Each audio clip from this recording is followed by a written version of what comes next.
Hello बच्चों, तो स्वागत है आप सबका हमारे इस नए लेक्चर में एप्लीकेशन ऑफ डेरिवेटिव के। और बेटा आप सबको पता ही होगा कि अब हमने बहुत डिटेल में टेंजेंट, नॉर्मल, उसके बाद मोनोटोनिसिटी और मैक्सिमा मिनिमा भी कंप्लीट कर लिया। तो अब बेटा ज्यादा लेक्चर्स नहीं बचे हैं। मैक्सिमम अपन 2-3 लेक्चर्स और लेंगे जिसमें मैं आपको डिटेल में सवालों की प्रैक्टिस कराऊंगा। और टोटल हमने जितना भी एओडी अभी तक पढ़ा है पूरा मैं आपको उसमें रिवाइज करा लूंगा, सारी चीजें आपकी कवर हो जाएंगी।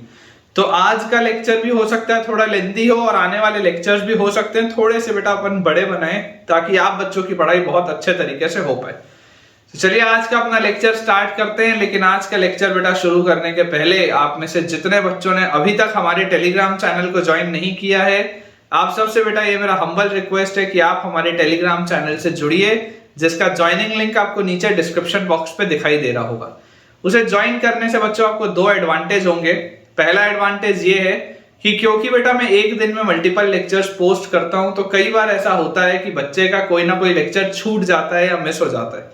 तो इस चीज से बचने के लिए हमारा बेटा टेलीग्राम चैनल है, जहां पर आपको हमेशा इस बात की जानकारी रहती है कि कौन से दिन कितने बजे एक नया लेक्चर पोस्ट किया गया है, वो किस टॉपिक का है, सो दैट कि आप अकॉर्डिंगली अपने दिन की प्लानिंग करें और उन लेक्चर्स को अच्छे से कंप्लीट करें। और जो बच्चों सेकंड एडवांटेज है, जो सबसे बड़ा एडवांटेज है, वो ये है कि यहाँ पर तो बेटा मैं आपको क्लास में बहुत सारे सवाल प्रैक्टिस करा रहा हूँ। मतलब आने वाले अभी 2-3 लेक्चर्स जो होंगे वो एंटायरली क्वेश्चन प्रैक्टिस पर बेस्ड है।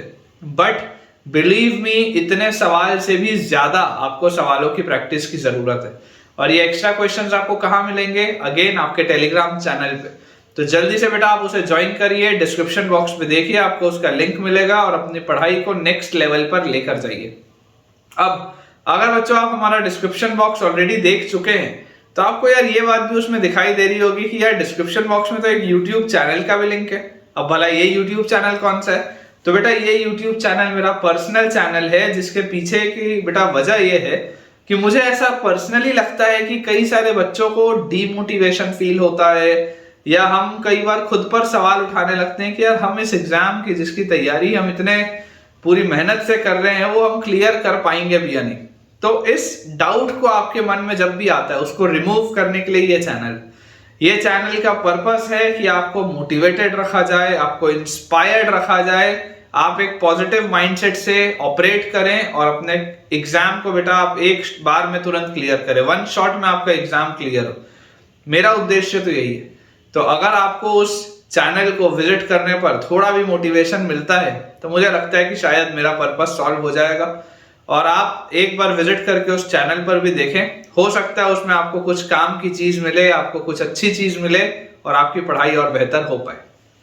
चलिए स्टार्ट करते हैं बेटा अपना आज का लेक्चर। जैसा मैंने आपको बताया, थ्योरेटिकली मैंने आपको सारे पोर्शंस कवर करवा दिए हैं, अब सिर्फ क्वेश्चन की प्रैक्टिस चलेगी। तो चलिए सवाल देखते हैं। क्वेश्चन बेटा अपने पास लिखा हुआ है, first question of the day, the angle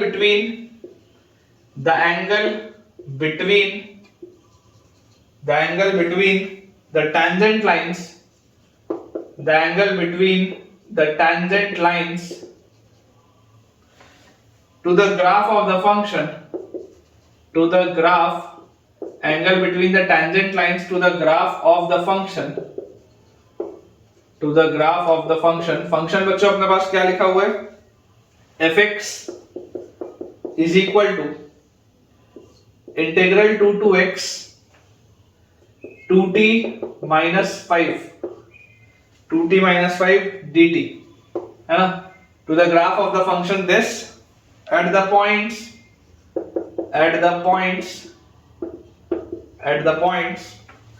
where the graph cuts the x-axis, at the points where the graph cuts the x-axis, at the points where the graph cuts the x-axis is dash। ये अपने पास बच्चों सवाल है, आपको बताना है angle between the tangent lines to the graph of the function this. सबसे पहले तो आप ये देखिए कि ये फंक्शन जो दिया है इसका ग्राफ होगा कैसे। तो यार अगर हम सबसे पहले इसका ग्राफ ऑब्जर्व करें, आगे की कहानी तो उसके बाद पढ़ेंगे। फंक्शन मेरे पास क्या लिखा हुआ है? फंक्शन मेरे पास लिखा हुआ है fx is equal to integral 2 to x which is 2t minus 5 dt, ये लिखा हुआ है। सिंपल से इंटीग्रेशन है, देखिए t का इंटीग्रेशन होता है t² by 2, 2 से 2 कटेगा तो ये आ गया t² -5 का होता है -5t, लिमिट्स आ जाएंगी फ्रॉम 2 to x, x रखेंगे तो x स्क्वायर -5x और -2 रखेंगे तो 2 स्क्वायर 4 और -5 into 2 is 10। तो अपने पास ये चीज आ जाती है x स्क्वायर -5x और 4 - 10 is -6 with minus is +6। ये बेटा अपने पास फंक्शन है, आप देख सकते हैं बहुत सिंपल सा ये क्वाड्रेटिक है। और ये जो बच्चों मेरे पास क्वाड्रेटिक आता है इसको फैक्टराइज भी किया जा सकता है x - 2 into x - 3 में। देखो x स्क्वायर -2x - 3x और +6, बिल्कुल सही है। तो अगर मैं इसका ग्राफ ऑब्जर्व करूं तो मेरे पास इसका ग्राफ कुछ इस तरीके से आना चाहिए। ये वाला जो पॉइंट होगा this point will be 2, 0 and ये वाला जो पॉइंट होगा दिस पॉइंट विल बी 3, 0। अब लिखा क्या है, angle between the tangent line to the graph of the function this. इस फंक्शन में इसके ग्राफ में आपने टेंजेंट डालना है at the point where the graph cuts the x axis. उस पॉइंट पे जहां पर ये ग्राफ जो है वो एक्स एक्सिस को कट करता है, उस पॉइंट पर जहां पर ये जो ग्राफ है वो एक्स एक्सिस को कट करता है। तो आपको किस पॉइंट पे टेंजेंट डालना है, आपको बच्चों टेंजेंट डालना है इस पॉइंट पर। अब देखो मैंने फिगर इतना बढ़िया बनाया है कि मुझे दिख रहा है आंसर 90 डिग्री हो सकता है, ऐसा देख के फीलिंग आ रही है कि आंसर 90 डिग्री हो सकता है। चलो एक बार करके देखते हैं, एक बार इसको बना के देखते हैं, कोई दिक्कत की बात नहीं है। तो जैसे ही बेटा आप इसको डिफरेंशिएट करेंगे, ये आपके पास ग्राफ लिखा हुआ था, ठीक है, आपके पास देखिए f' कितना आ जाएगा, यहां से भी आप देख सकते हैं। जैसे आप इसको डिफरेंशिएट करेंगे लेबनिट्ज रूल लगेगा, f' आपके पास यहां से भी देखोगे 2x - 5 ही आएगा, यहां से भी देखोगे 2x - 5 आएगा। डिफरेंशिएट करने पे लेबनिट्ज लगा लो, ठीक है, यहां से अगर लगाओगे तो लेबनिट्ज लगेगा, यहां से लगाओगे तो नॉर्मल डिफरेंशिएशन है। f' आपके पास आएगा 2x - 5। आप कौन से x पर निकाल रहे हैं, एट x इक्वल टू, सबसे पहले तो आप 2 पर निकाल रहे हैं, तो आपके पास f'2 कितना आ जाएगा, 2 into 2 4 -5 which comes out to be -1। ये आपका एक स्लोप आ गया लाइन का, मान लेते हैं this is line m1, slope m1 आ गया। और सिमिलरली अगर मान लो मैं इसको निकालता, अगला पॉइंट बेटा मैं आपको बोल देता कि f' की वैल्यू जो थी 2x - 5, अब अपन इसमें निकालते हैं एट x = 3। तो अगर x = 3 में निकालेंगे तो f'3 की वैल्यू कितनी आ जाएगी, 2 into 3 -5 मतलब 6 - 5 is 1। इसको आप मान लो m2, इसको आप मान लो m2। देख लो आप क्लियरली, एक लाइन का स्लोप आपको क्या मिल रहा है, -1 मिल रहा है, ये आपको बेटा स्लोप मिल रहा है -1, एक लाइन का स्लोप आपको मिल रहा है +1। क्लियरली मुझे दिखाई दे रहा है कि देखो दोनों का प्रोडक्ट क्या है, m1 m2 का वैल्यू -1 आ रहा है, तो ये दोनों का जो प्रोडक्ट आएगा वो कितना आ जाएगा, -1 अगर आएगा तो ये दोनों के बीच में एंगल कितना होगा, 90 डिग्री का। वही तो पूछा जा रहा है, the angle between the tangent line to the graph of the function this at the point where the graph cuts the x axis is 90 degree. Answer कितना आएगा, आंसर इज π/2, π/2 आएगा बच्चों आंसर, चेक कर लीजिए। छोटे छोटे से सवाल हैं, आसान से सवाल हैं, लेकिन ये सवाल वो हैं जो आपको मदद करेंगे आपका कॉन्फिडेंस इंक्रीज करने में। जेईई एग्जाम से रिलेटेड कोई भी कैसा भी प्रॉब्लम है, आप बेफिक्र होके तुरंत कमेंट में पूछें, मैं आपको उसकी स्ट्रेटेजी बताऊंगा कि आप किस तरीके से उस एग्जाम को, उस डाउट को क्लियर कर सकते हैं।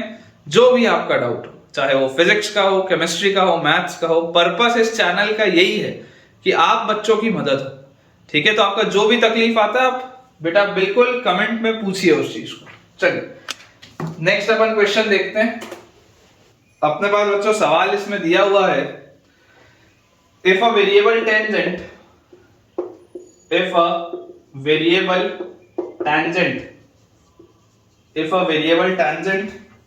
to the curve, if a variable tangent to the curve x square y is equal to c cube, if a variable tangent to the curve x square y equal to c cube makes intercepts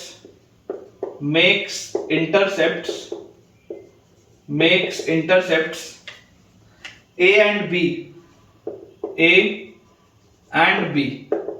makes intercepts a and b on x and y axis, makes intercepts a and b on x and y axis, makes intercepts a and b on x and y axis respectively,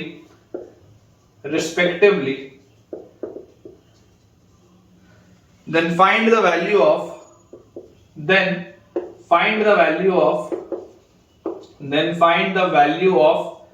a square b।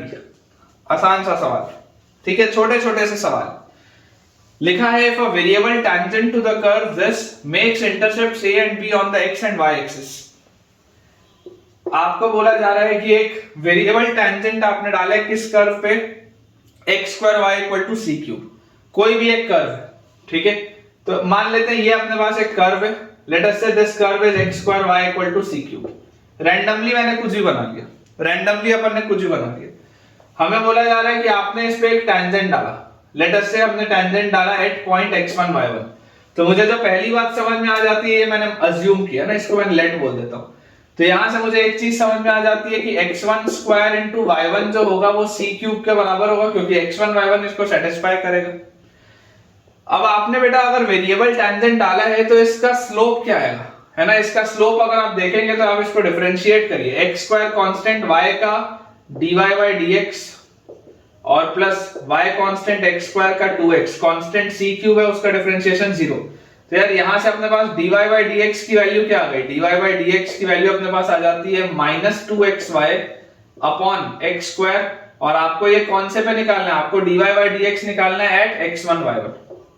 आपको बच्चों dy by dx निकालना है eight x1 y1। तो अगर dy by dx हमको x1 y1 पे निकालना है तो this will B -2y1 upon x1, यही आएगा। देखो x से एक x कटेगा तो -2y1 अपॉन x1, ये आ जाएगा अपने पास स्लोप। तो इक्वेशन ऑफ टेंजेंट क्या आएगा, इक्वेशन ऑफ टेंजेंट, आप ये बात जानते हैं कि टेंजेंट जो है वो एक स्ट्रेट लाइन है, उसका इक्वेशन लिखने के लिए आप पॉइंट स्लोप फॉर्म में लिख सकते हैं। तो y minus y1 is equal to slope, slope कितना है उस पॉइंट पे, -2y1 by x1 into x minus x1, y minus y1 is equal to slope into x minus x1, ये अपने पास आ जाता है टेंजेंट लाइन का equation. Makes intercepts a and b on x and y axis. अब जरा सोच के देखिए x इंटरसेप्ट क्या है, x इंटरसेप्ट आता है when y is equal to 0, x intercept आता है when y is equal to 0। जरा सोच के देखिए, जैसे आप y को बेटा 0 करेंगे तो this implies x will be equal to, y को जैसे ही आपने 0 कर दिया, ये 0 करते ही माइनस से माइनस कटा, y1 से y1 कटा, तो ये आपके पास आ जाएगा x1 बाई 2, देखो ध्यान से, x1 बाई 2 और प्लस x1, देख लो ध्यान से, ये y को आपने 0 किया, ये गायब हुआ, माइनस से माइनस आपने काट दिया, y1 से y1 आपने काट दिया, तो यहां पर x1 बाई 2 उधर आ गया, इधर x1 गया, इधर 2 गया, और ये आपके पास प्लस x1 उधर गया, तो ये चीज आ जाएगी। This is basically 3x1 by 2। मैं डायरेक्टली लिख रहा हूं, मैं इसको बच्चों डायरेक्टली लिख रहा हूं, आप अगर चाहें तो इसको अच्छे से सॉल्व भी कर सकते हैं ना, वैल्यू पुट करके, कोई दिक्कत नहीं। तो x इंटरसेप्ट अपने पास निकल गया, और आपके पास x इंटरसेप्ट बोला कितना जा रहा था, makes intercept a and b on x and y, तो बेसिकली इसकी वैल्यू a के बराबर है, इस पूरे की वैल्यू a के बराबर है। Similarly what is y intercept, अगर हम बच्चों बात करें y इंटरसेप्ट की, तो y इंटरसेप्ट मिलता है when x is 0, y intercept मिलता है व्हेन x इज 0। आप इसको जैसे ही 0 करेंगे तो आपके पास देखिए यहां से क्या आ जाएगा, इसको 0 करते ही ये माइनस और ये माइनस बैलेंस, ये x1 और ये x1 कटा, तो ये आपके पास यहां पर क्या बचा, 2y1, और ये y1 इधर आ जाएगा, तो this will B 3y1, y की वैल्यू हमारे पास आ जाएगी 3y1। चेक कर लो आप, देखो x को आप जैसे ही 0 करोगे, माइनस और माइनस बैलेंस हो गया, x1 से x1 भी कट गया, अब आपके पास यहां से 2y1 बचा, एक y1 और आ गया, तो 3y1 हो गया। इसकी वैल्यू बेसिकली हमारे पास दी हुई है b, ये लिखा है ना y intercept is b। Finally हमसे पूछा क्या जा रहा है, हमसे पूछा जा रहा है a स्क्वायर b, तो यार a स्क्वायर b की वैल्यू होगी कितनी, a इज 3x1 बाई 2, तो 3x1 बाई 2 का स्क्वायर इंटू b, b की वैल्यू है 3y1, b की वैल्यू 3y1, तो यहां से अपने पास आ गया 9 बाई 4 इंटू x1 का स्क्वायर इंटू 3y1, ये अपने पास आता है। तो यार यहां से अपने पास आ गया 27 बाई 4 और into x1 square into y1, ये जो x1 स्क्वायर और y1 है, ये x1 स्क्वायर और y1 था क्या, x1 स्क्वायर और y1 तो c क्यूब है, तो 27 बाई 4 इंटू c क्यूब, ये आएगा यार आंसर, देख लो, दिस इज योर आंसर। जैसा मैंने आपको पहले ही बोला, छोटे छोटे से सवाल हैं, कंसेप्ट्स क्लैरिटी पर बेटा मेरा फोकस है। आई होप आपको ये वाला भी क्वेश्चन अच्छे से क्लियर हुआ होगा। नेक्स्ट अपने पास जो लिखा है क्वेश्चन, उसमें दिया है let C be the curve, let, ये कैपिटल C लिखा है, be the curve, let C be the curve y equal to x cube, let C be the curve y equal to x cube where bracket में लिखेंगे where x takes all real values, where x takes all real values, ठीक है, ये अपने पास लिखा हुआ है. Let's see with the curve y equal to x cube where x takes all real values. The tangent at A, the tangent at A meets the curve again at B. Meets the curve, the tangent at A meets the curve again at B. ये लिखा. The tangent at A meets the curve again at B if the gradient at B, if the gradient मतलब बच्चों slope, if the gradient at B is k times, if the gradient at B is k times the gradient at A is k times the gradient at k, तो आपको बोला जा रहा है gradient eight, यहाँ पे a आएगा, इससे इस k times the gradient at a, तो फिर लिखा जाए फाइंड k. क्वेश्चन है अपने पास फाइंड k, ये सवाल है यार. ठीक है, देखो मैं दोबारा आपके लिए रीड कर देता हूं. लिखा है अपने पास कि हमारे पास एक कर्व है y equal to x cube, जिसमें बोला जा रहा है x सारी वैल्यूज लेता है. Tangent at a meets the curve again at b. देखिए ध्यान से इसको समझने की कोशिश करिएगा. y equal to x cube का कर्व हम सबको पता है. y equal to x cube का कर्व कुछ इस पैटर्न का होता है, और इस कर्व में हमें बोला जा रहा है कि टेंजेंट जब आपने बेटा किसी पॉइंट पर डाला तो वो कर्व को दोबारा से मिलता है किसी पॉइंट b पर. मान लो ये पॉइंट a पर आपने टेंजेंट डाला तो ये दोबारा से इसको पॉइंट b पर जाके मिलता है. ये अपने पास लिखा है. अब अगर ये बच्चों चीज हमारे पास लिखी है तो देखो क्या लिखा है, द टेंजेंट एट a, मान लेते हैं इस पॉइंट a को हम x1 y1 मान लेते हैं और b को हम मान लेते हैं x2 y2. तो हमें एक चीज पता है कि यार अगर ये कर्व है मेरा y equal to x cube, तो मुझे एक बात पता चल गई कि y1 की वैल्यू आ जाएगी x1 क्यूब और y2 की वैल्यू मेरे पास आ जाएगी x2 क्यूब. इसमें तो कोई डाउट नहीं, क्योंकि इस पे सेटिस्फाई भी करेगा पॉइंट. ये आपका इसका सेंटर है, ओरिजिन है. अब लिखा हुआ है the tangent at a meets the curve again at b if the gradient at b is k times the gradient at a. तो सबसे पहले बेटा आप टेंजेंट का इक्वेशन लिखिए. इक्वेशन ऑफ टेंजेंट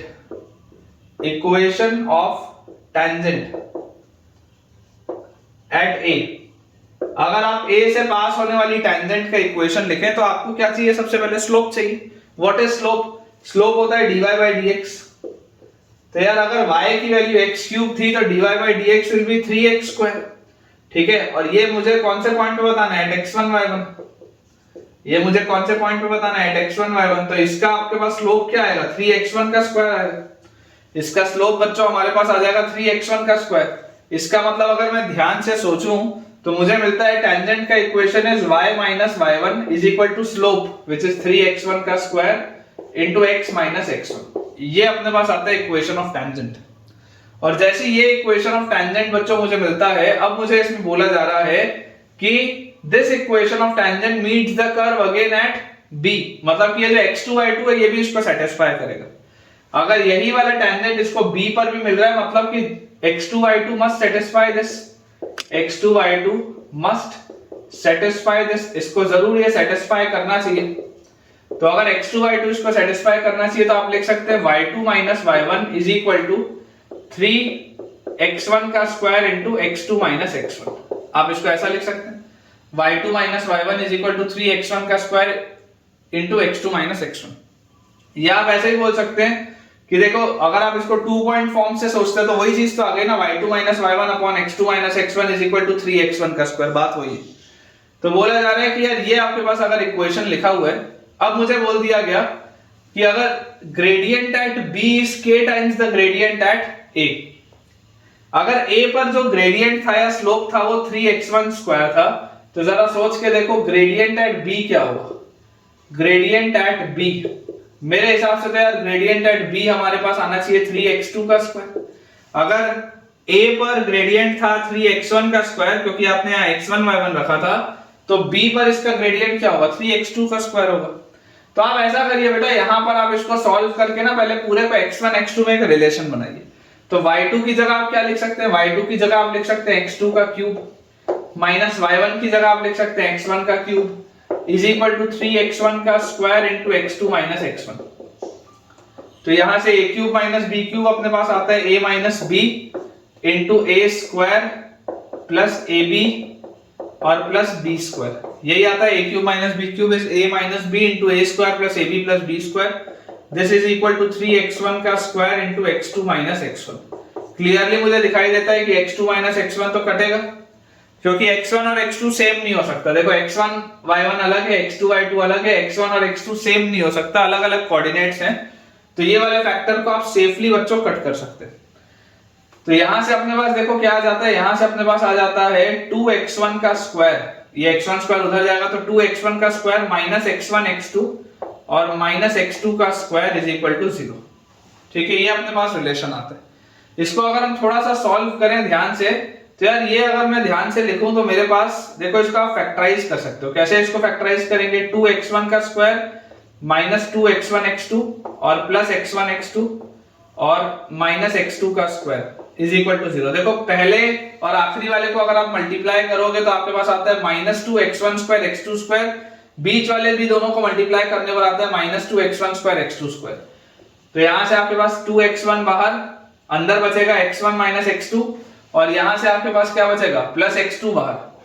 यहां से बच्चों आपके पास प्लस x2 बाहर, तो अंदर आपके पास बचेगा x1 minus x2। This is equal to 0। Clearly again x1 और x2 तो बराबर हो नहीं सकता, x1 और x2 तो बराबर हो नहीं सकता क्योंकि अलग अलग कोऑर्डिनेट्स है। तो यहां से आपके पास क्या आ गया, यहां से आपके पास बच्चों आ जाता है x2 is equal to minus 2x1, x2 is equal to minus 2x1। अब जैसे ही बेटा ये रिजल्ट आया तो देखिए आपके पास यहां पर मैंने क्या लिखा था, मैंने यहां पर आपको लिख के दिया था gradient at b is equal to 3x2 का स्क्वायर। आपको बोला जा रहा है if the gradient at b is k times the gradient at a। यहां पर जरा इसको देखो, यहां पे आप इसको क्या लिख सकते हो, यहां पर आप ऐसा लिख सकते हो 3 इंटू x2 की जगह माइनस 2x1 का स्क्वायर, मतलब कि आप इसको क्या लिख सकते हो 2 इंटू 2 4, और उसके बाद आप यहां से इसको लिख सकते हैं 4 इंटू 3x1 का स्क्वायर। ऐसा इसको अपन लिख सकते हैं क्या, देख लो आप ध्यान से, ये बेटा 2 का स्क्वायर 4 बाहर ले लिया, 3 अंदर कर लिया और x1 स्क्वायर वैसे का वैसा ही, पूरे का स्क्वायर नहीं x1 का स्क्वायर है। तो जैसे ही मैंने ये लिखा तो this is 4 into gradient 3x1 square क्या था, gradient at a, 3x1 square था ग्रेडियंट एट a। तो पूछा क्या जा रहा है, देखो if the gradient at b, ये जो आपने निकाला है this was gradient at b, gradient of b is k times the gradient at a। ये पूरी चीज किसके बराबर है, k times the gradient at a। तो k की वैल्यू क्या होगी, k की वैल्यू 4 आ जाएगी। सिंपल से बेटा देख लो आप, k की वैल्यू 4 आ जाएगी आपके पास। Again it was an easy question, लेकिन स्टार लगा देता हूं क्योंकि बच्चे को थोड़ा सा कंफ्यूजन हो जाता है कभी कभी, लेकिन आप देख सकते हैं बेटा आसान सवाल है, बनाया जा सकता है। नेक्स्ट अपने पास बच्चों इसमें लिखा हुआ है question, the x intercept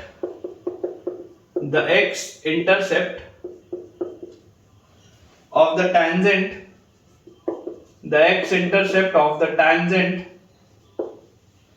at any arbitrary point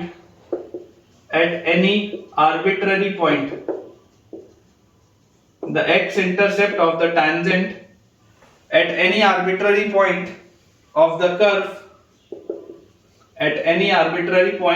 curve a by x square, at any arbitrary point of the curve a by x square plus b by y square equal to 1. The x intercept of the tangent at any arbitrary point of the curve a by x square plus b by y square is equal to 1 is proportional to dash। ये अपने पास बच्चों लिखा हुआ है, ठीक है। अब although मेरे पास ये जो ओरिजिनल सवाल था इसमें 4 बड़े बड़े ऑप्शंस थे, लेकिन अपन सॉल्व करते हैं, फिर जो ऑप्शन था मैं आपको बता देता हूं कि कैसे करना है। देखिए क्वेश्चन ध्यान से पढ़िए, लिखा हुआ है the x intercept of the tangent eight any arbitrary point of the curve. ये एक कर्व मेरे पास दिया है, इस कर्व को बेटा अगर मैं ध्यान से देखूं तो मुझे क्या दिखता है कि यार इसको पहले तो आप नोट कर लो, a by x square plus b by y square equal to 1, ये आपके पास कर्व। अब अगर मान लो मैं बोलता हूं कि let x1 y1 lie on this point, lie on this curve। अगर मैं आपको बोल दूं कि x1 y1 मान लेते हैं इस कर्व पर lie करता है, तो हमारे पास यहां से आ जाएगा a बाय x1 का square plus b by y1 का स्क्वायर इज इक्वल टू 1। ये हमारे पास आ जाएगा a बाय x1 का square plus b by y1 का स्क्वायर इज इक्वल टू 1। अब मुझे यहां से देखो क्या चीज पता है, मुझे बच्चों यहां से यार ये बात पता है कि अगर मेरे पास ये चीज आ रही है कर्व में तो इसका स्लोप क्या होगा। सबसे पहले मुझे क्या है, टेंजेंट का अगर इक्वेशन लिखना है तो स्लोप निकालना पड़ेगा। तो इक्वेशन ऑफ टेंजेंट अगर मैं लिखूं, इक्वेशन ऑफ टेंजेंट, तो इक्वेशन ऑफ टेंजेंट लिखने के लिए मुझे चाहिए स्लोप। स्लोप मैं बोलता हूं इसको आप डिफरेंशिएट करो, है ना। ये तो एक कंडीशन है ही आपके पास, आप इसको डिफरेंशिएट करो। जैसे ही आप इसको बच्चों डिफरेंशिएट करोगे, ये आपके पास लिखा हुआ है बेसिकली a x की पावर -2 प्लस b y की पावर -2 इज इक्वल टू 1। ये आपके पास लिखा हुआ है। जैसे ही बच्चों हम इसको डिफरेंशिएट करेंगे आ जाएगा -2a इंटू एक्स की पावर -3, तो x की पावर -3 मतलब x क्यूब आ गया। फिर वैसे यहां पर आ जाएगा -2b इंटू y की पावर -3, y की पावर -3 मतलब आ जाएगा y क्यूब, और उसके साथ आपके पास आएगा dy बाय dx, और इज इक्वल टू कांस्टेंट का डिफरेंशिएशन तो 0 होता है, तो ये अपने पास आ गया। अब देखो ये 2 से ये 2 बेटा जैसे ही आपने कट किया, तो अब अगर मैं ध्यान से देखूं तो मेरे पास लिखा हुआ है -b by y cube into dy by dx, -b by y cube into dy by dx is equal to a by x cube, is equal to a by x cube. तो यार यहां से अपने पास आ जाता है dy बाय dx, जो स्लोप आएगा किसी भी आर्बिट्ररी पॉइंट पे that will be a y cube minus sign by b x cube, ये आ जाएगा अपने पास स्लोप। अब अगर मैं आपको बोल दूं कि slope eight x1 y1, slope eight x1 y1, ये जो आपका आर्बिट्ररी पॉइंट है इस पर जो स्लोप होगा that will be dy by dx at x1 y1, this will be equal to -a y1 cube upon b x1 cube, -a y1 cube upon b x1 cube, ये अपने पास आएगा। अब देखो समझने की बात क्या है बेटा, समझने की बात हमको दी हुई है x intercept of the tangent, है ना। तो सबसे पहले आप टेंजेंट का इक्वेशन लिखो। टेंजेंट का इक्वेशन होता है y minus y1 is equal to slope, मतलब -a by b into y1 cube by x1 cube, y1 cube by x1 cube. तो y minus y1 is equal to slope into x minus x1, ये अपने पास आता है y minus y1 is equal to slope into x minus x1।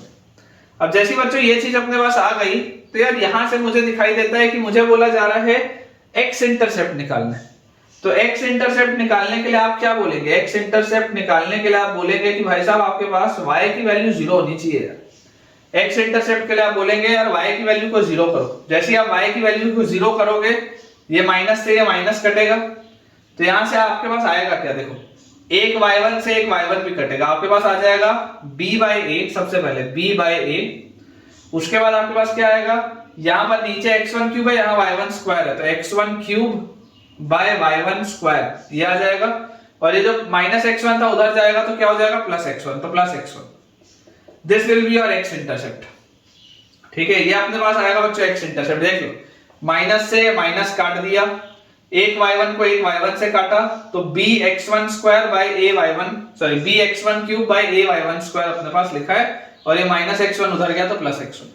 आपसे पूछा जा रहा है x intercept of the tangent at any arbitrary point of the curve, this is proportional to, ये पूरी चीज किसके प्रोपोर्शनल है, ये सवाल है, ये पूरी चीज किसके प्रोपोर्शनल है। तो मैं आपको बोलता हूं इसको थोड़ा सा सिंपलीफाई करो, इसको बच्चों आप थोड़ा सा सिंपलीफाई करो, तो जो x इंटरसेप्ट आपके पास आएगा, x इंटरसेप्ट हमारे पास देखो क्या चीज आ जाएगी, this is b by a into x1 का क्यूब अपॉन y1 का स्क्वायर। यार यहां से जरा सोच के देखो, y1 के स्क्वायर को आप क्या लिख सकते हो, मैं पूरे को किसी एक टर्म में लेके जा रहा हूं, y1 के स्क्वायर को मैं क्या लिख सकता हूं, तो यार यहां से मैं आपको बोल सकता हूं कि इसको अपन लिख लेते हैं, this implies a by x1 का स्क्वायर -1, a बाय x1 का स्क्वायर -1, या ऐसा नहीं लिखो, इसको आप लिखो b बाय y1 का square is equal to 1 minus a by x1 का स्क्वायर, ऐसा लिखो b बाय y1 का square is equal to 1 minus a by x1 का स्क्वायर, और यहां से हम लिख सकते हैं कि y1 का square is equal to b by 1 minus a by x1 का स्क्वायर, ऐसा लिख लो, इसको ऐसा लिख लो। देखो b बाय y1 का square is equal to 1 minus a by x1 का स्क्वायर, तो हमारे पास आ गया y1 square is equal to b by 1 minus a by x1 square. तो यार यहाँ पर अपन इसको लिख लेते हैं, नीचे था y1 का स्क्वायर, तो y1 के स्क्वायर की जगह यहाँ पर लिखा b, और डिवाइड में जो था उसको न्यूमरेटर में लिख लिया, तो 1 माइनस a बाई x1 का स्क्वायर, और ये पूरी चीज में x1 ऐड हो रहा है। अब इसके बाद देखो ये b से ये b कटा, तो ये x1 का क्यूब बाय a, जब 1 से मल्टीप्लाई होगा तो हमारे पास आएगा x1 का क्यूब बाय a। उसके बाद फिर माइनस के बाद देखो क्या लिखा है, a से ये a कटेगा, x1 स्क्वायर से इस x1 क्यूब को काटोगे तो x1 बचेगा, और यहाँ पर प्लस x1, ये भी कैंसिल आउट हो गया। मतलब कि आपका x इंटरसेप्ट क्या आ रहा है, x इंटरसेप्ट आपके पास आ रहा है this is equal to x1 का क्यूब अपॉन a। आप जब इसको बच्चों पूरा सिंप्लीफाई करोगे तो आपके पास ये रिजल्ट आ जाएगा, और जैसे ये रिजल्ट आएगा और आप चार अब ऑप्शन देखोगे तो उसमें आपको एक ऑप्शन दिखेगा, cube of the abscissa of the point of tendency is proportional to, answer अपना आएगा cube of the abscissa, cube of the abscissa of point of tendency, of point of tendency, cube of the abscissa of point of tendency. देख लो ये आपका abscissa है, point of tendency क्या थी, point of tendency थी x1 y1, उसमें जो एब्सिसा था वो x1 था, उसका क्यूब इसके प्रोपोर्शनल है, क्योंकि ये जो a है ये तो एक कांस्टेंट है, ये था ना आपका आर्बिट्ररी पॉइंट, ये कुछ भी हो सकता था, तो this is proportional two cube of the abscissa of the point of tendency, this is your answer.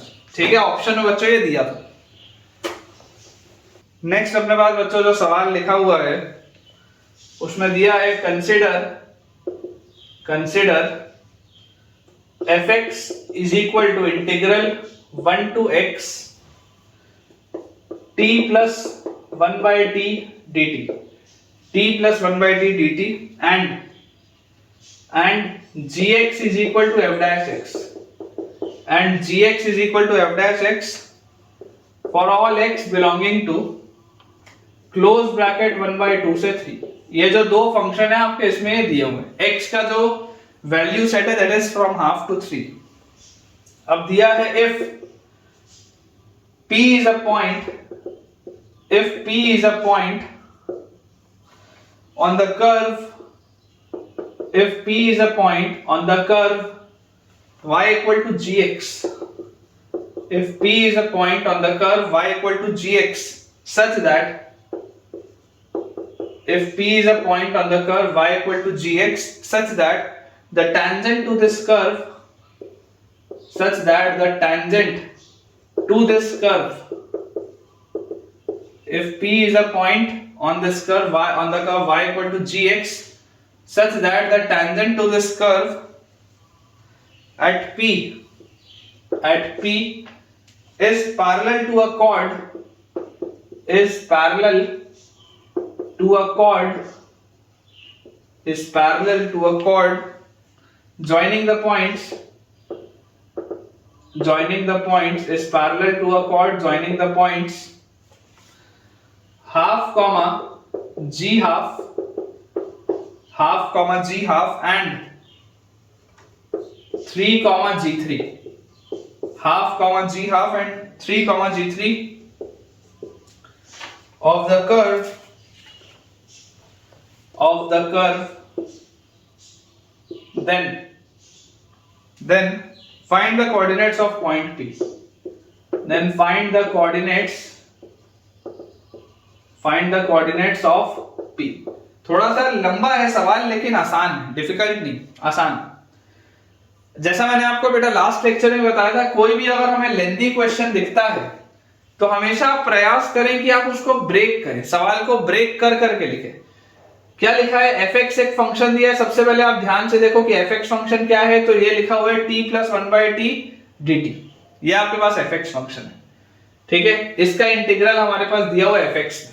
ठीक है, gx फंक्शन दिया f dash x, तो यार gx फंक्शन होगा क्या, अगर आप ध्यान से देखेंगे तो ये f dash है, इसको जैसे आप डिफरेंशिएट करेंगे लेबनिट्ज लगेगा, तो gx फंक्शन आएगा x plus 1 by x, इसमें भी कोई डाउट नहीं होना चाहिए। gx फंक्शन हमारे पास आ जाएगा x plus 1 by x, देख लीजिए आप इसको डिफरेंशिएट करेंगे, लेबनिट्ज लगेगा, लेबनिट्ज लगेगा तो x plus 1 by x आ जाएगा। डोमेन आपके पास x का जो वैल्यू सेट है वो क्या दिया हुआ है, for all x belonging to from half to 3, आपने हाफ से लेकर 3 तक का मूवमेंट करना है। तो gx फंक्शन हमने लिख लिया, fx फंक्शन हमारे पास दिया है, आप चाहें तो उसको इंटीग्रेट करके भी लिख सकते हैं, कोई दिक्कत नहीं। और एक चीज हमें और समझ में आनी चाहिए कि यार ये जो x प्लस 1/x का कर्व है ये कंटिन्यूअस और डिफरेंशिएबल फंक्शन आएगा हाफ से 3 में। अगर आप हाफ से लेकर 3 तक देखेंगे तो ये बढ़िया कंटिन्यूअस और डिफरेंशिएबल फंक्शन आएगा, इसमें कोई प्रॉब्लम नहीं आएगी। अब बोला जा रहा है P is a point on the curve y equal to gx। ये जो y इक्वल टू gx आपका कर्व है, इस कर्व पे आपने एक पॉइंट लिया P such that the tangent to this curve at P is parallel to a chord joining the points half, g half and 3, g3।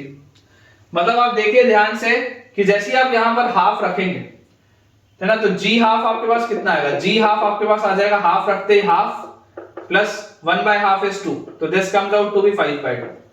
ये 5/2 आएगा, मतलब ये जो कोऑर्डिनेट आपके पास दिया हुआ है दिस इज हाफ, 5/2, और ये जो लिखा हुआ है 3, g3, तो g3 हमारे पास कितना आएगा, g3 विल बी 3 प्लस 1/3, तो this will come out to be 10/3।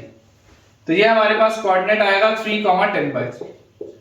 तो हमें बोला जा रहा है such that the tangent to this curve at P is parallel to a chord joining the points ये।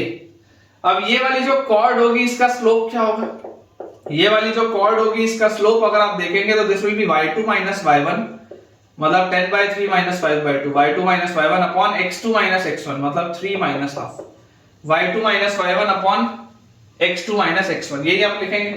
तो यहां से आपके पास देखो बेटा क्या आ जाता है, यहां से अगर आप ध्यान से इसको देखोगे तो ये आ जाता है 2 into 10, this is 20 minus 5 into 3, this is 15 upon 2 into 3 6, नीचे लिख लो, फिर 2 into 3 6 minus 1/2, ऐसा लिख लो। ये 2 से ये 6 कटा, 3 आ गया, और यहाँ पे 20 minus 15 is 5, और ये 5, ये कैंसिल आउट हो गया, ये पूरी चीज 1/3 है। मतलब कि आपके पास ये जो कॉर्ड आ रही है, ये वाली कॉर्ड का स्लोप कितना है, 1/3 है ना। मान लो आपके पास ये ऐसा कुछ एक कर्व होता gx, इस तरीके का बेटा कोई एक कर्व होता gx, तो ये आपके पास है बेसिकली कॉर्ड जिसका स्लोप आपके पास कितना आ रहा है, 1/3। ये ऐसी एक कॉर्ड है जिसका स्लोप आ रहा है 1/3, और आपने एक टेंजेंट इसमें डालना है एट पॉइंट P, इसका भी स्लोप आना चाहिए 1/3, ये इसका मतलब है। तो आप ये जो पॉइंट P है इसके कोऑर्डिनेट मान लीजिए x1 y1, आप इसके कोऑर्डिनेट्स को x1 y1 अज्यूम कर लीजिए, मान सकते हैं।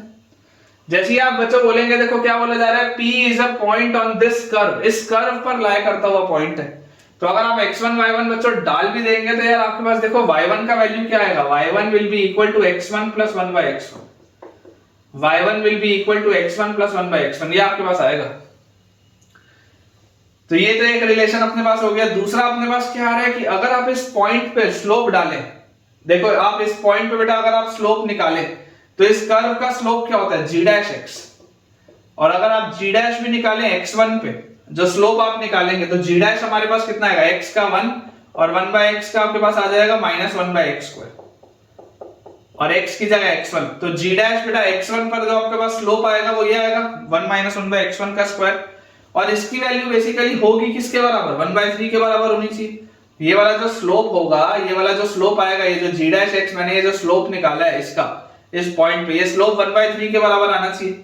तो यार यहां से मेरे पास देखो क्या आ रहा है, यहां से बेटा मेरे पास आ जा रहा है x1 का स्क्वायर -1/x1 का square is equal to x1 का इज इक्वल टू 1/3, ये आ रहा है अपने पास।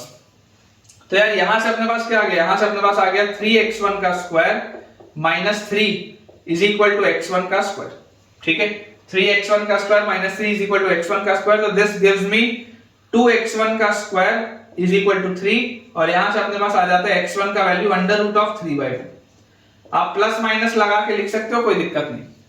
x1 का वैल्यू आप बोल दोगे, ऐसा लिख लो आप, यहां पर आप लिख लो प्लस माइनस, ठीक है। x1 का वैल्यू आपके पास आ जाएगा प्लस माइनस √3/2। अब आप बोलोगे कि यार आपका तो डोमेन सेट पॉजिटिव का था, तो अगर आपका डोमेन सेट पॉजिटिव का था तो माइनस वाला तो आंसर रिजेक्ट करना पड़ेगा, इसलिए आपको सिर्फ इसको √3/2 लिखा रहने दे सकते हो। माइनस वाली चीज आप हटा दोगे तो x1 आपके पास आ जाएगा √3/2, क्योंकि इसी वैल्यू सेट में आना चाहिए। और जैसे ही x1 मेरे पास आ गया तो y1 क्या होगा, y1 will be equal to x1 मतलब √3/2 प्लस 1/x1 मतलब √2/3, सॉल्व करेंगे तो 3 + 2 5 by under root of 6. y1 will be 5 by under root of 6. मतलब बेटा ये जो आपके पास पॉइंट P के कोऑर्डिनेट्स आएंगे ना, इसका जो आंसर आएगा आपके पास, आंसर जो आपके पास आएगा कि find the coordinates of point P, तो पॉइंट P का x कोऑर्डिनेट आपके पास आएगा अंडर रूट ऑफ 3/2 और पॉइंट P का y कोऑर्डिनेट आपके पास आएगा 5 by under root of 6. This is your answer. थोड़ा सा बेकार आंसर है लेकिन कांट हेल्प बेटा, यही आंसर है अपना. ठीक है, under root of 3/2 and 5 by under root of 6. Again सवाल डिफिकल्ट नहीं है, this is not a difficult question. आसान सवाल है लेकिन थोड़ी सी प्रोफाइलिंग बस डिफिकल्ट है. ठीक है, तो स्टार लगा लेते हैं. आपको बच्चों ये क्वेश्चन कैसा लगा मुझे कमेंट्स में आप शेयर करके बताएं. अगले बच्चों सवाल में अपने पास लिखा हुआ है कि if the line passing through the points,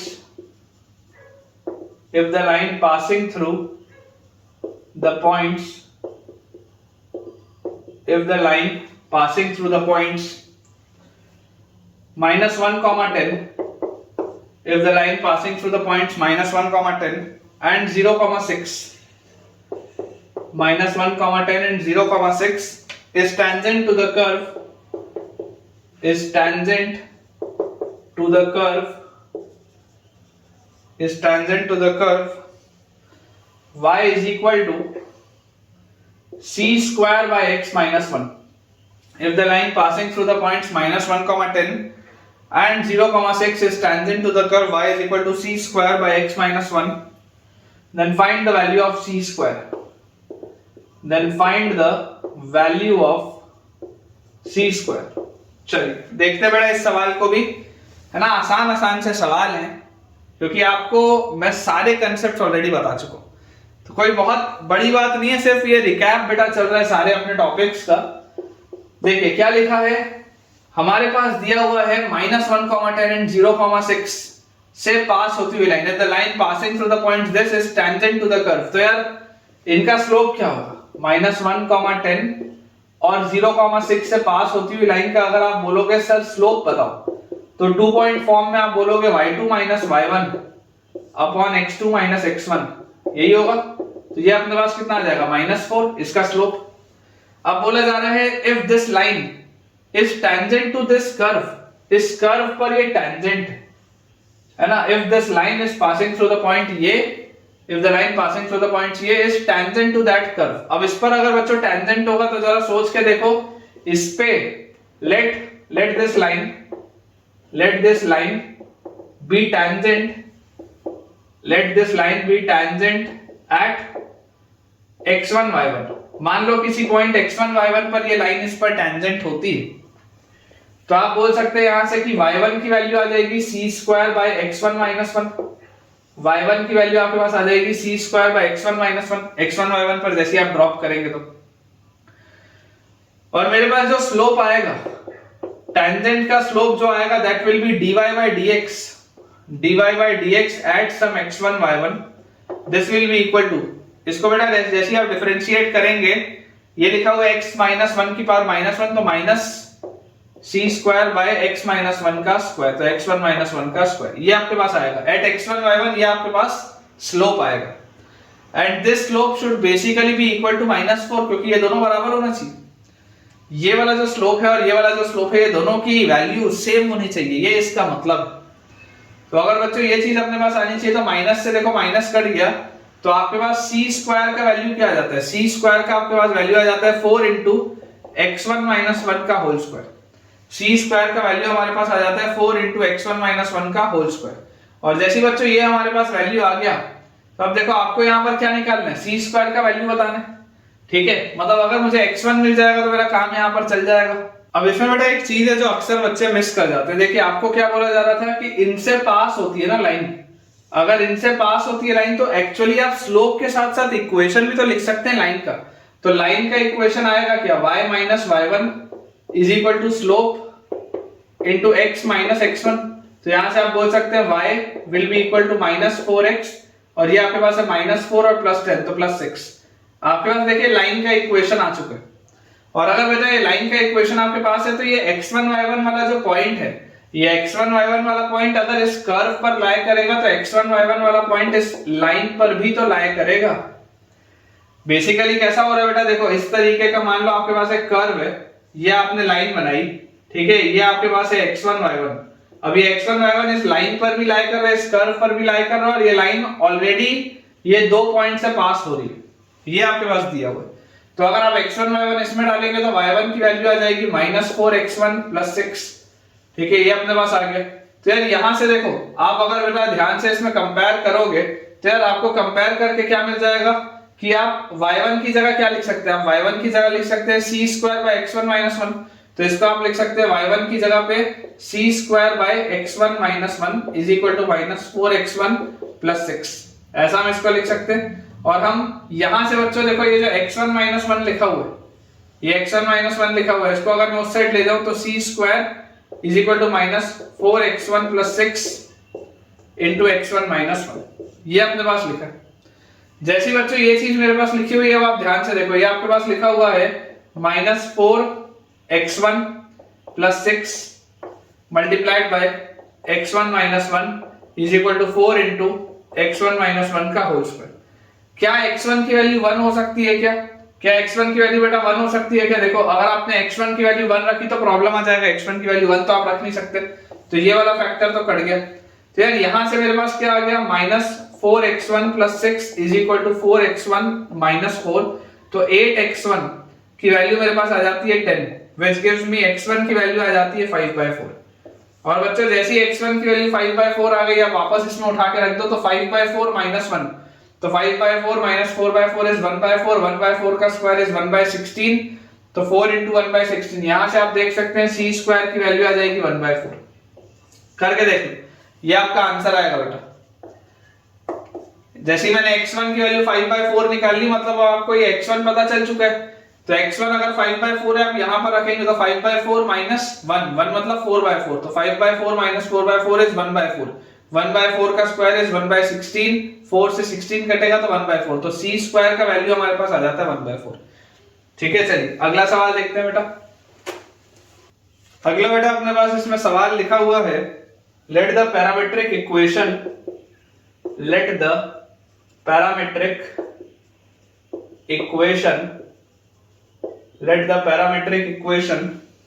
of a curve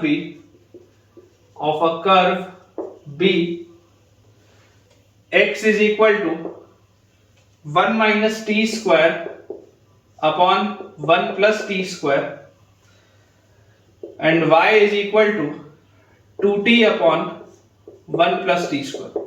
x is equal to 1 - t² upon 1 + t² and y is equal to 2t upon 1 + t². If the equations of the normal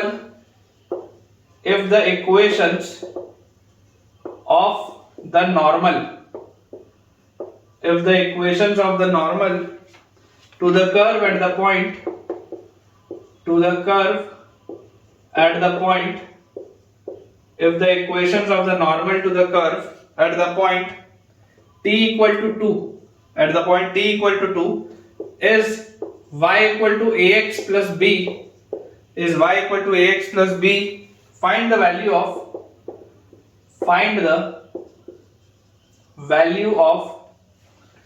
thrice of a plus b.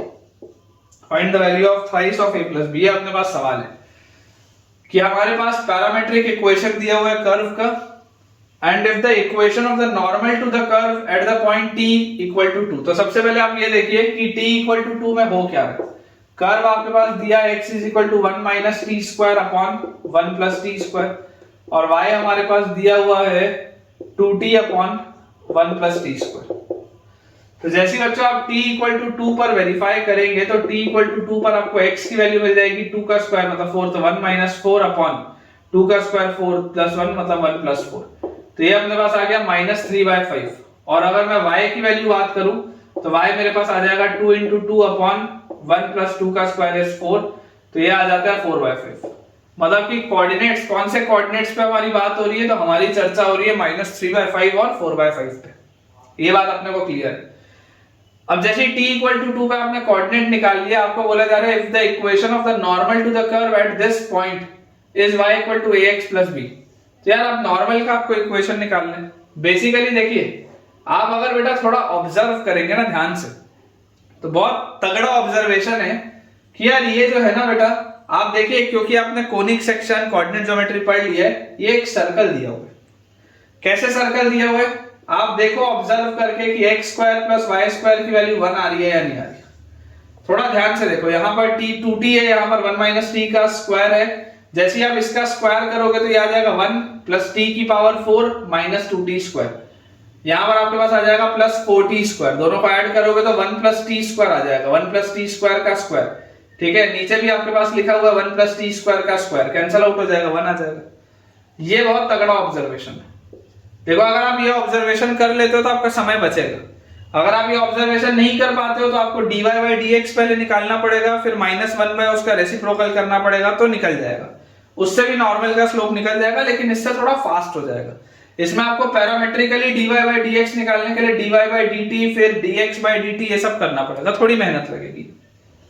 यहां से अगर बेटा मैं ध्यान से देखूं तो मुझे यहां से देखो तुरंत दिखता है 2x plus 2 into y into dy by dx, this is equal to 0। तो यार यहां से अपने पास ये 2 का भी फैक्टर गया, तो dy बाई dx की वैल्यू कितनी आती है? dy बाई dx की वैल्यू हमारे पास आ जाती है -x by y। dy by dx आ जाता है हमारे पास -x बाय y। तो स्लोप ऑफ नॉर्मल क्या होगा? ये तो हो गया टेंजेंट का स्लोप, तो slope of normal will be y by x। इसका reciprocal with a minus sign मतलब y बाय x, और ये आपने कौन से पॉइंट्स पे निकालना है? At -3/5, 4/5, at -3/5, 4/5। जैसे बच्चों आप इसका स्लोप ऑफ नॉर्मल बोलेंगे तो स्लोप ऑफ नॉर्मल हमारे पास आ जाएगा यहां से 4/5, तो 4 बाय और 3/5 तो -4/3। ये चीज आ गई। क्या लिखा हुआ है? If the equation of the normal to the point at t = 2 is y = ax + b। तो यार देखो जरा ध्यान से, यहां से आपके पास इक्वेशन क्या आ रहा है? इक्वेशन आ जाएगा आपके पास y - y1, y1 क्या है? 4/5 is equal to slope, slope क्या? -4/3 इंटू x - x1 मतलब x + 3/5। ये अपने पास दिया हुआ है, तो यहां से आ जाता है 5y - 4/5 is equal to -4 into 5x + 3/5 into 3 is 15। 5 से 15 कटा, यहाँ 3 आ गया, 3 को इधर ले जाओ तो अपने पास आ जाएगा 15y - 12 is equal to -20x और प्लस -20x अगेन विद -12। ये अपने पास लिखा हुआ है। -12 से ये -12 भी गया, तो यार यहां से मेरे पास y की वैल्यू क्या आ रही है? y की वैल्यू मेरे पास आ जा रही है -4/3x। 5 का फैक्टर है ना, 5 4 सा 5 3 से, तो -4/3x ये मेरे पास लिखा है। और अगर बच्चों ये मेरे पास बस लिखा हुआ है तो जरा देख लो आप ध्यान से कि क्या b की वैल्यू 0 हो जाएगी क्या? अगर आप कंपेयर करोगे इस लाइन को उस लाइन से तो देखो b का वैल्यू हो जाएगा 0 और a का वैल्यू क्या हो जाएगा? a का वैल्यू हो जाएगा -4/3। अब अगर b का वैल्यू आ गया 0, a का वैल्यू आ गया -4/3, तो पूछा क्या जा रहा है? Thrice of a + b। तो अपने से पूछा जा रहा है 3 टाइम्स ऑफ a + b मतलब -4/3 + 0। तो ये 3 से 3 कटा, तो इसका आंसर यार -4 आता हुआ दिखता है। बिल्कुल सही, इसका आंसर बच्चों -4 आएगा आपके पास, देख लीजिए। This will be your answer. बहुत ही बेसिक क्वेश्चंस है, और आज आपको ये सवाल बेसिक अगर लग रहे हैं तो आप मान के चलिए कि अब आपने एओडी में महारत हासिल कर ली है, क्योंकि ये सवाल बेसिक है नहीं। अगर मैं आपको उस समय ये सब सवाल कराता ना तो नहीं बनते आपसे, डिफिकल्ट लगता आपको, लेकिन आज अगर आपसे ये सवाल बन रहे हैं इसका मतलब अब आप कंफर्टेबल हो चुके हैं इस चैप्टर के साथ। अगले बच्चों सवाल में अपने पास लिखा हुआ है C is a curve, C is a curve, C is a curve defined by the parametric equation, defined by C is a curve defined by the parametric equation, defined by the parametric equation, defined by the parametric equation x is equal to t square and y is equal to t cube minus 3t. X is equal to t square and y is equal to t cube minus 3t. Find the equation of the tangent. Find the equation of the tangent. find the equation of the tangent line to this curve at find the equation of the tangent line to this curve at 4,2 at 4,2। ठीक है, again बहुत ही simple सा question है कि मुझे बोला जा रहा है कि एक कर्व है which is defined by the parametric equation, आपके पास लिखा है इक्वेशन ऑफ टैंजेंट बच्चों हमको बताना है, ठीक है, एट 4,2।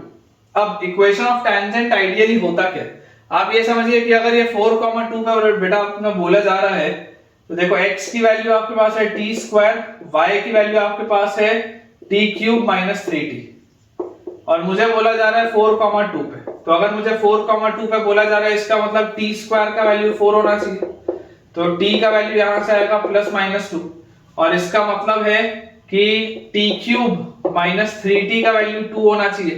अब अगर आप 2 डालोगे तो 2 क्यूब माइनस 3 इंटू 2, ये तो 2 होता है, ये सही है, लेकिन अगर आप माइनस 2 डालोगे तो माइनस 2 का क्यूब माइनस 3 इंटू माइनस 2, तो यार ये तो माइनस 8 और प्लस 6, ये तो माइनस 2 होता है, ये गलत हो गया। मतलब माइनस 2 जो होगा this will be rejected and t equal to 2 जो होगा this will be accepted. t equal to minus 2 reject होगा और t इक्वल टू 2 बच्चों एक्सेप्ट होगा।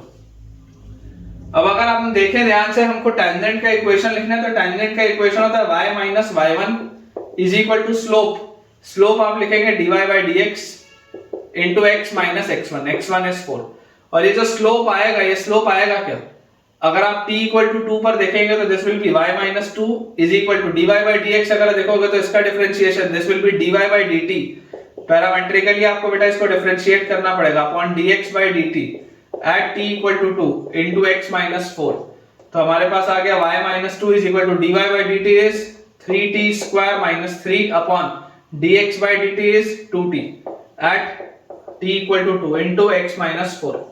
तो अपने पास क्या आ जाता है, y minus 2 is equal to, जैसे बच्चों आप t की वैल्यू 2 रखेंगे तो 2 square 4 into 3, 4 into 3 is 12 minus 3 is 9 by 2 रखेंगे तो 9 by 4 into x minus 4, ये आंसर आएगा।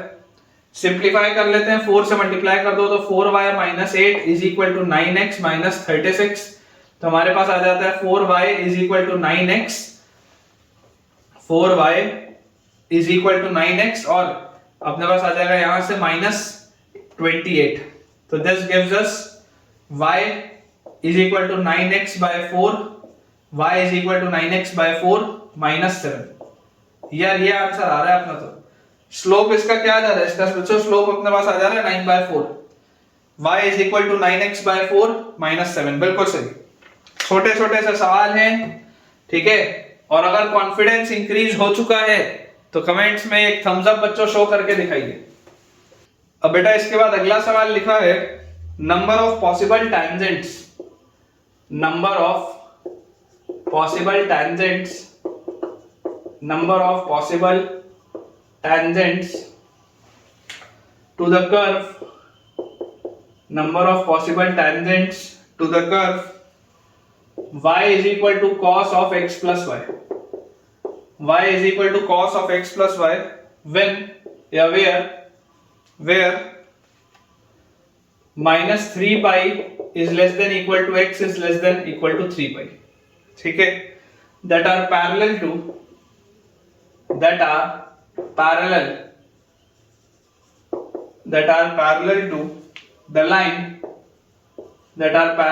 line x plus 2y equal to 0, that are parallel to the line x plus 2y equal to 0 is dash। ये सवाल है, क्या लिखा है, number of possible tangents to the curve. ये जो आपके पास कर्व है इसमें आप ऐसी कितनी टैंजेंट्स डाल सकते हैं इस इंटरवल में, इस इंटरवल में इतनी आप बेटा इसमें कितनी टैंजेंट्स डाल सकते हैं that are parallel to this line।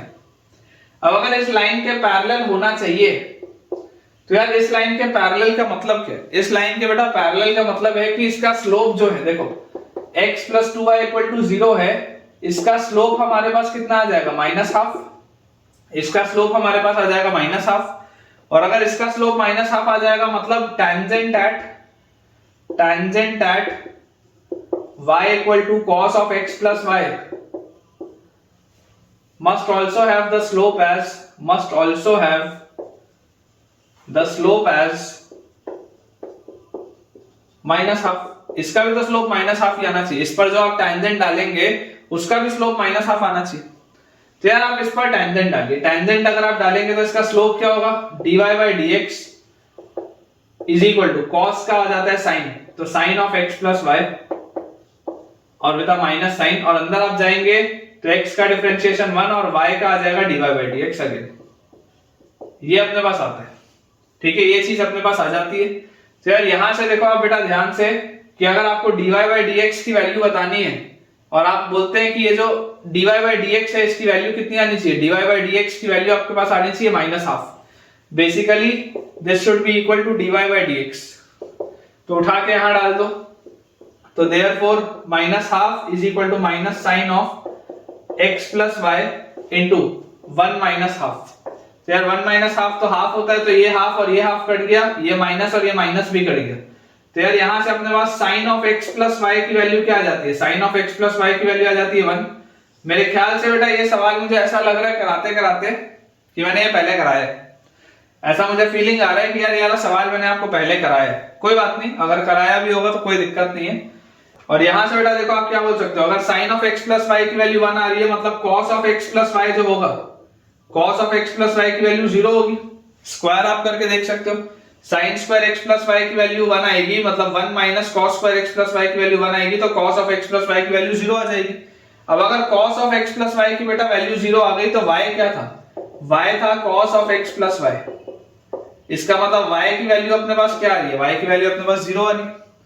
और अगर y की वैल्यू 0 आ गई तो y की वैल्यू 0 रखते ही आपके पास यहां से क्या आ जाएगा, देख लो, जैसे आप बेटा y की वैल्यू 0 रखोगे तो आपके पास यहां से आ जाएगा sin x की वैल्यू 1, और sin x की वैल्यू 1 कहां कहां पर होती है, अगर हम इसका बेटा ग्राफ देखें तो ये आपके पास sin x का ग्राफ है। ठीक है, this is the graph of sin x। ये बैक साइड में इस तरीके से आप इसको बना सकते हैं। ये अपने पास बच्चों इस तरीके से इसमें दिया हुआ है। देखो y की वैल्यू अगर 0 आ रही है मतलब sin x की वैल्यू 1 आएगी, sin x की वैल्यू 1 आएगी। तो अगर sin x की वैल्यू बेटा मेरे पास 1 आ रही है तो यार sin x की वैल्यू 1 कहां कहां पर आ रही है, sin x की वैल्यू 1 अपने पास ये 3 जगह मुझे आता हुआ दिख रहा है। ये पाई है, ये आपके पास है बेटा 2 पाई, और इसके बाद आप आगे जाएंगे तो ये आपके पास है 3 पाई।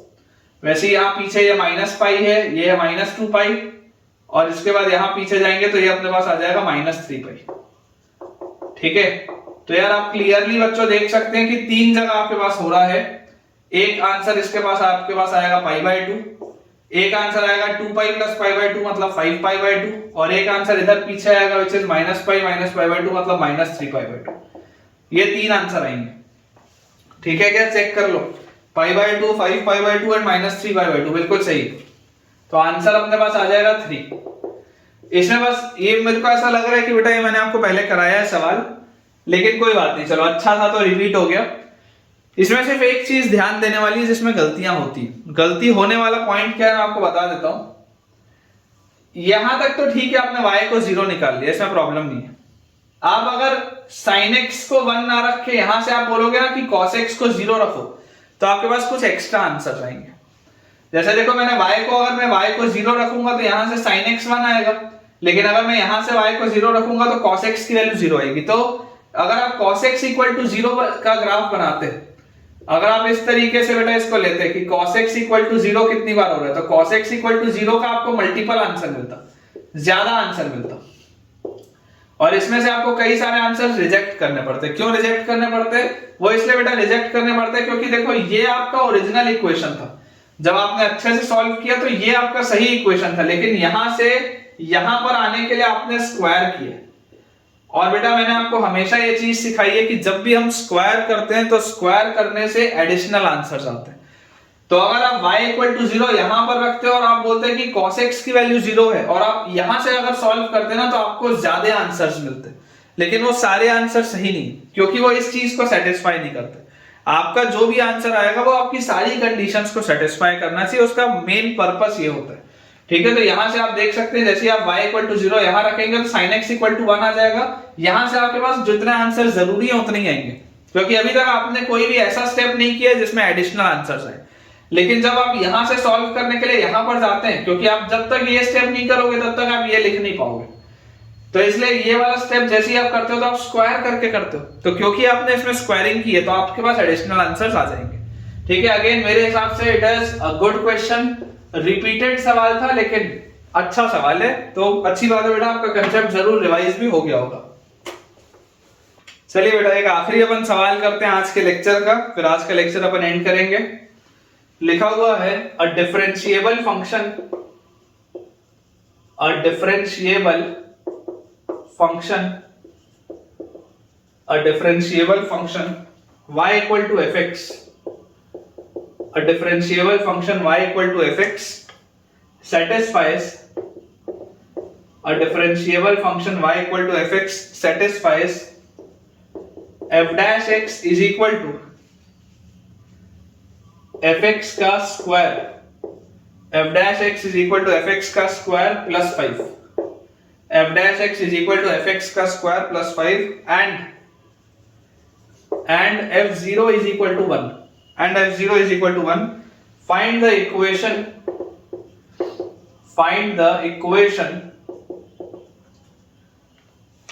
of the tangent at the point, find the equation of the tangent at the point, find the equation of the tangent at the point where the curve, find the equation of the tangent at the point where the curve passes y-axis, passes y-axis। ये अपने पास बच्चों सवाल है। देखिए मैं दोबारा आपके लिए रीड कर देता हूँ, लास्ट क्वेश्चन रहेगा आज के लेक्चर का, और आने वाले बेटा जो भी लेक्चर्स हैं एओडी में 3-4 और लेक्चर्स अपन रखेंगे, उसमें सिर्फ क्वेश्चंस की प्रैक्टिस चलेगी और कुछ नहीं। तो लिखा है differentiable function y equal to fx satisfies f dash x is equal to fx का square plus 5 and f0 is equal to 1। हमारे पास क्या लिखा है फंक्शन, में आपके लिए लिख देता हूं f dash x is equal to fx का square plus 5, f dash x is equal to fx का स्क्वायर प्लस 5 और f0 की वैल्यू हमारे पास है 1। ठीक है, find the equation of the tangent at the point where the curve passes the y axis, मतलब कि कर्व जिस पॉइंट पे y एक्सिस को पास कर रहा होगा, मान लो इस तरीके से अगर आपके पास कोई कर्व है, तो ये जो कर्व होगा ये y एक्सिस को जिस पॉइंट पे पास कर रहा होगा उस पे आपको टेंजेंट का इक्वेशन बताना है। कोई भी अगर ये कर्व है fx, ये y एक्सिस को जिस पॉइंट पे क्रॉस कर रहा होगा वहां पे x कोऑर्डिनेट 0 होगा, तो अगर x कोऑर्डिनेट 0 होगा तो यहाँ पे इसके कोऑर्डिनेट क्या आएंगे 0, f0। अगर x कोऑर्डिनेट इसका 0 आएगा तो 0, f0 और f0 क्या है 1, मतलब दिस इज 0, 1। तो अगर आपको टेंजेंट का इक्वेशन लिखना है तो टेंजेंट का इक्वेशन आपके पास क्या आएगा, इक्वेशन ऑफ टेंजेंट, आसान सा बेटा सवाल है, equation of tangent will be y minus y1 is equal to slope. Slope क्या होता है, स्लोप होता है f dash x at x equal to 0, x equal to 0 पर आप देख रहे हैं ना f dash x, y minus y1 is equal to slope into x minus x1, x1 कितना है 0। यार यहां से देखो आपके पास आ जाएगा y minus 1 is equal to f dash 0 into x minus 0, ये x माइनस 0 होता है, आप डायरेक्टली x भी लिख सकते हैं। अब f dash 0 होगा कितना, तो यार यहां से मुझे दिखाई देता है f dash 0 will be equal to 0 रखते हैं यहां पर f0 का स्क्वायर, तो f0 क्या था, f0 था 1, तो 1 का स्क्वायर इज 1 प्लस 5, तो ये आ गया आपके पास 6, तो y minus 1 is equal to 6x आ रहा है और y इक्वल टू आपके पास आ जाएगा 6x प्लस 1, y की वैल्यू अपने पास आ जाएगी 6x प्लस 1। ठीक है, तो बहुत ही आसान सा सवाल था यार, और ये बेटा अपने आज के लेक्चर का लास्ट सवाल था, y equal to 6x plus 1, बिल्कुल सही आंसर। तो ठीक है बच्चों, विद दिस हम अपने आज के लेक्चर के एंड पे पहुंच चुके हैं और मुझे पूरी उम्मीद है कि आपको आज का लेक्चर बहुत बढ़िया तरीके से समझ में भी आया होगा और पसंद भी आया होगा। तो अगर आज आपके कंसेप्ट अच्छे से रिवाइज हुए हैं और आपने अगर मुझसे आज कुछ नया सीखा है, थोड़ा सा आपका कॉन्फिडेंस एलिवेट हुआ है, तो मुझे कमेंट्स में आप जरूर शेयर करके बताएं कि आज आपको क्या एक्सपीरियंस रहा इस लेक्चर के बाद। अगर आपको आज का वीडियो पसंद आया तो वीडियो को लाइक जरूर करें, चैनल को सब्सक्राइब करें और दोस्तों के साथ इस चैनल को रेफर भी करें ताकि उन सारे बच्चों की पढ़ाई बहुत बढ़िया तरीके से हो पाए। Thank you.